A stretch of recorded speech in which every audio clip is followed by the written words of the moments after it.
बिहार की सड़क पर एम्बुलेंस दौड़ रही थी। उसके भीतर एक मरीज को बिठाया गया था। दरअसल ये मरीज एक लड़की थी। ये बिहार के होमगार्ड की भर्ती चल रही थी। इसी दरमियान अनकॉन्शियस होके जमीन पर गिर पड़ती है। फौरन उसे इलाज के लिए एम्बुलेंस बुलाया जाता है, अस्पताल के लिए रवाना किया जाता है। लेकिन इसी दरमियान एम्बुलेंस में उसके साथ कुछ ऐसा होता है जिसके बाद उस लड़की की पूरी जिंदगी ही मानो बदल सी गई। दरअसल एम्बुलेंस तो बुलाया गया था उसे इलाज के लिए अस्पताल ले जाने के लिए, लेकिन उस दरमियान उस एम्बुलेंस में दो दरिंदे थे जो लड़की को लगातार नोच रहे थे, कचोट रहे थे। वो चीख रही थी, चिल्ला रही थी। रफ्तार में एम्बुलेंस आगे बढ़ रही थी और उसकी अस्मत के साथ सड़कों पर खुलेआम इज्जत उसकी लूटी जा रही थी। स्वागत है आपका, आप देख रहे हैं क्राइम तक। मैं हूं अश्विनी सिंह। बिहार के बोधगया की ये खबर है। दरअसल यहां पर होमगार्ड की भर्ती चल रही थी। इसी रिक्रूटमेंट ड्राइव के दरमियान आपको बता दें कि लाखों में स्टूडेंट वहां पर आए थे अपना ट्रेनिंग जो भी था उनकी सारी चीजें पूरी करने के लिए। तभी वो लड़की अचानक से कतार में खड़ी होती है। तेज धूप होता है, मौसम उसके विपरीत होता है, जिसकी वजह से वो कॉन्शियस अपना खो देती है और जमीन पर गिर पड़ती है।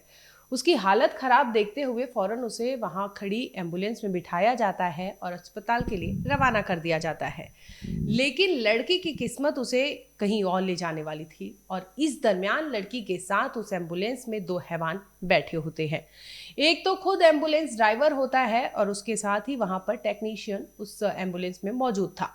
लड़की को तो रवाना कर दिया गया था अस्पताल ले जाने के लिए, लेकिन ये दोनों दरिंदे अपने हवस का शिकार उसे रास्ते में बनाते हैं और इसके बाद उसकी इज्जत उसी एम्बुलेंस में नोचते हैं।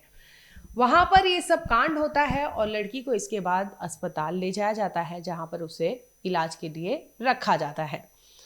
लड़की पूरी चीज़ें अपने साथ जो आप बीती होती है ड्यूरिंग वो रास्ते में जो चीज़ें होती हैं एम्बुलेंस में, वो पूरी आप बीती जैसे ही अस्पताल पहुंचती है, डॉक्टरों की टीम वो फौरन बताती है कि उसके साथ यहाँ पहुंचने तक में क्या हुआ था। आप सोचिए, एक वो लड़की जो सरकारी नौकरी के लिए अपनी वहाँ पर एग्ज़ाम देने गई थी, फिजिकल ट्रेनिंग थी, उन्हें फिजिकल रनिंग के लिए बुलाया गया था बोधगया में, और इसी दरमियान वो लड़की वहाँ पहुँची थी और इसके साथ जब वहाँ पर तबीयत बिगड़ती है तो इस तरह से उसे ले जाया जाता है, जिसके बाद विनय कुमार और अजीत कुमार दोनों ने मिलकर उसकी इज्जत उस एम्बुलेंस में लूटी थी।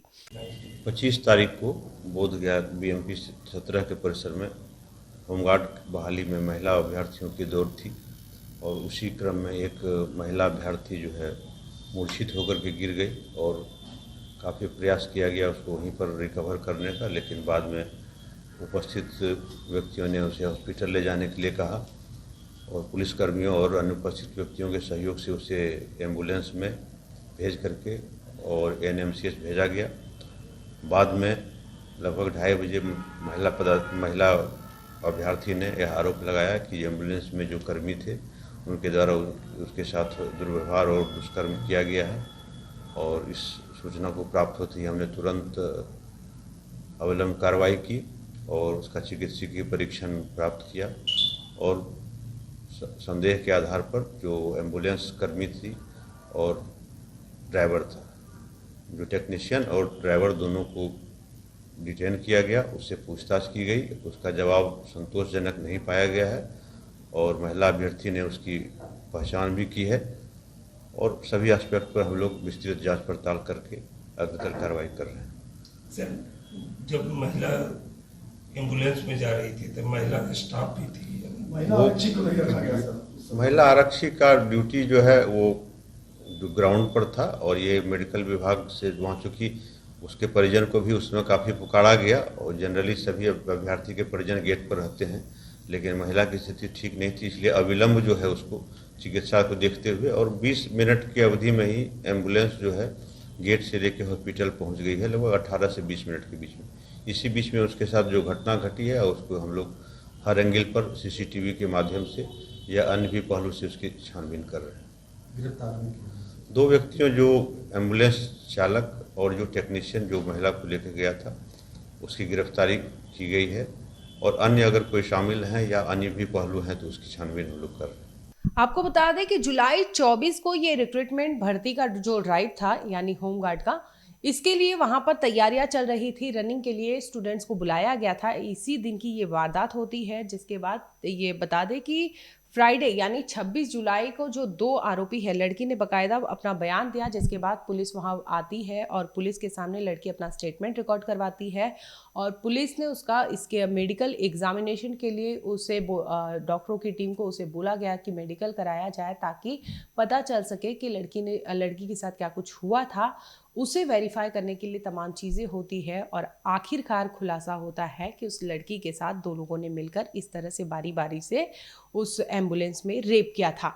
अब पुलिस जो है सीसीटीवी खंगालने लगती है, उस एम्बुलेंस जो नंबर होता है उसे खंगालती है, उस टाइम वो ड्राइवर कौन मौजूद होता है उसे जांच पड़ताल करने की कोशिश करती है और आखिरकार एफआईआर करने के 2 घंटे के भीतर पुलिस 2 लोगों को अरेस्ट करती है। पहला नाम आता है विनय कुमार का।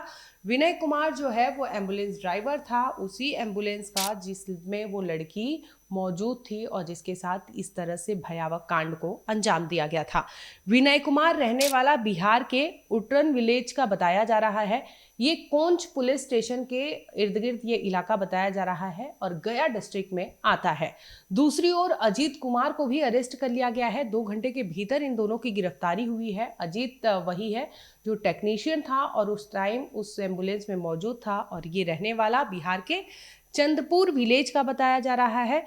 तेलहरा पुलिस स्टेशन यानी नालंदा डिस्ट्रिक्ट के इर्द गिर्द इसका इलाका पड़ता है, जिसके बाद पुलिस दोनों के खिलाफ एफआईआर दर्ज करती है, सीसीटीवी खंगालती है और पूरी क्राइम सीन को वो सीक्वेंस जोड़ने की कोशिश करती है। लड़की का क्योंकि बयान था, इसके मुताबिक ये पता लगाने की कोशिश करती है कि जिस जिस रूट से ये लोग गए हैं उसमें ये दोनों कैप्चर होते हुए नजर आए हैं, जिसके बाद पुलिस ने इन दोनों की गिरफ्तारी कर ली है।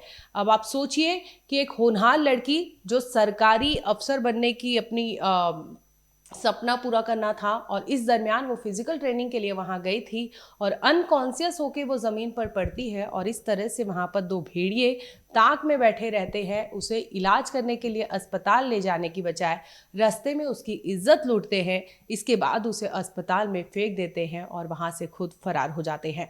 आखिरकार बिहार पुलिस ने 2 घंटे के भीतर ही दोनों को गिरफ्तार कर लिया, जिसके बाद अब इस मामले में कार्रवाई अभी भी चल रही है।